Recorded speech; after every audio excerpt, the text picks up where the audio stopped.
hi guys ঠান্ডাটোতো বিজ্ঞ পাৰা নাই পিছটোৱে এনে সাজে থৈ যাওঁ ভৰ্তি কৰি কৰি থৈ যাওঁ অকণমান ভৰাই আছোঁ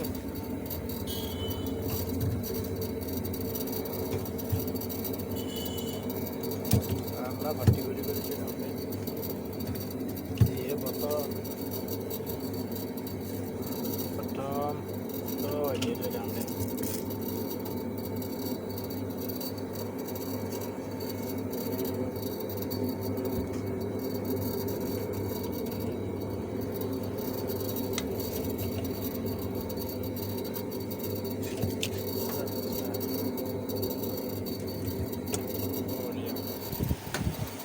মাল পুৰা ভৰ্তি আছে কিন্তু বিক্ৰী কৰা নাই